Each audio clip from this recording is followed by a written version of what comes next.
alisin yung kadaldalan. Marami kasi madaldal eh. Ano pa? Pakinggan nyo sa Kolosas. Ang sabi sa isang babae, mga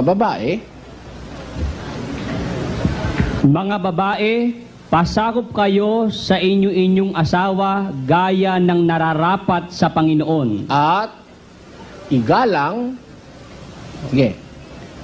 At ang babae ay gumalang sa kanyang asawa. Kita nyo, si Abraham iginalang ni Sara, no? Tinawag niya pa si Abraham na Panginoon. Utos pala sa babae, gumalang sa lalaki. Bakit to? May babae, walang galang sa asawa. Walang galang.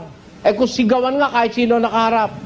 Hoy, Tulume, napakakapal ng pagmumukha mo.